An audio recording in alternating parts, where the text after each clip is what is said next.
నరేంద్ర మోడీ టీంలో ఎవరుంటారు? ఏపీ నుంచి ఎవరెవరికి ఛాన్స్ వస్తుంది? ఇప్పుడు ఇవే ప్రశ్నలు వినిపిస్తున్నాయి. అయితే గుంటూరు లోక్సభ స్థానం నుంచి తొలిసారిగా ఎంపీగా గెలిచిన టీడీపీ నేత పెమ్మసాని చంద్రశేఖర్ కు కేంద్ర మంత్రి పదవి దక్కింది.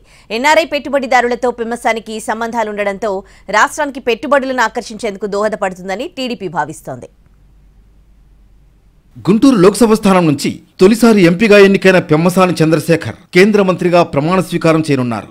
కేంద్రంలో ఏర్పాటు కానున్న ఎన్డీఏ ప్రభుత్వంలో టీడీపీ జనసేన కూడా భాగస్వామ్యం కావాలని తీసుకున్న నిర్ణయంతో గుంటూరు ఎంపీ పెమ్మసాని చంద్రశేఖర్ కు తొలి జాబితాలో స్థానం దక్కింది. గుంటూరు ఎంపీగా పెమ్మసానికి అత్యధిక మెజార్టీ రావడం, అసెంబ్లీ అభ్యర్థుల విజయానికి తోడ్పడడం, పార్టీకి విధేయుడుగా ఉండడంతో చంద్రబాబు ఆయనకు ప్రాధాన్యత ఇచ్చినట్లు తెలుస్తోంది. మొన్నటి ఎన్నికల్లో 3,44,695 ఓట్ల భారీ ఆధిక్యతతో ఆయన విజయం సాధించారు. ఎన్నికల అఫిడవిట్లో 5,780 కోట్ల ఆస్తులను చూపడం ద్వారా దేశంలోనే అత్యంత ధనిక ఎంపీ అభ్యర్థిగా పేరొందారు. పెమ్మసాని చంద్రశేఖర్ సొంత ఊరు తెనాలి సమీపంలోని బుర్రిపాలెం. మధ్యతరగతి కుటుంబంలోనే జన్మించారు. డాక్టర్ కావాలనే ఉద్దేశంతో 1993-94లో 27వ ర్యాంక్తో ఉస్మానియాలో సీట్ సాధించారు. కష్టపడి చదువుకుని విదేశాలకు వెళ్లి అక్కడ తన ప్రతిభతో బిజినెస్లు చేశారు. 2000వ సంవత్సరంలో అమెరికాకు వెళ్లి జాన్స్ హాప్కిన్స్ యూనివర్సిటీలో 5 ఏళ్ల పాటు మెడికల్ టీచింగ్ ఫ్యాకల్టీగా పనిచేశారు. తాను సొంతంగా తయారు చేసిన మెడికల్ నోట్స్ ను తక్కువ ధరకు ఆన్లైన్లో అందించేవారు. అలా ఆదరణ బాగా దక్కింది. అలా యువరల్డ్ ఆన్లైన్ ట్రైనింగ్ సంస్థను పెమ్మసాని మొదలుపెట్టారు. దీని ద్వారా నర్సింగ్, ఫార్మసీ, లా, బిజినెస్, అకౌంటింగ్ విభాగాల్లో లైసెన్సింగ్ పరీక్షలకు ట్రైనింగ్ ఇచ్చేవారు. వైద్య రంగం, దాని అనుబంధ రంగాల్లో అత్యధిక వ్యాపారాలు చేస్తున్నారు.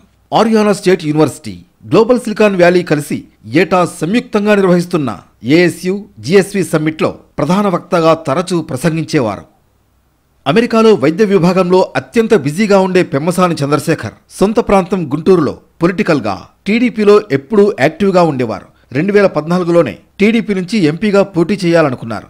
నరసరావుపేట నుంచి పెమ్మసాని పోటీ చేస్తారని ప్రచారం జరిగింది. కానీ అప్పటి రాజకీయ పరిస్థితులతో అవకాశం రాలేదు. అయితే ఇటీవల జరిగిన సార్వత్రిక ఎన్నికల్లో గుంటూరు నుంచి పోటీ చేసిన పెమ్మసాని చంద్రశేఖర్ 3,45,000 ఓట్ల ఆధిక్యంతో విజయం సాధించారు. ఎన్నికల్లో మొత్తం 7 అసెంబ్లీ నియోజకవర్గాల్లో చంద్రశేఖర్కు 4 చోట్ల ఎమ్మెల్యేల కంటే ఎక్కువ ఓట్లు వచ్చాయి. పార్టీ కార్యక్రమాల్లో పార్టీకి అవసరమైనప్పుడు అండగా నిలబడే తత్వం ఉండడంతో మొదటిసారి గెలిచిన చంద్రశేఖర్కు కేంద్ర ప్రభుత్వంలో సహాయ మంత్రిగా అవకాశం కల్పించింది టీడీపీ.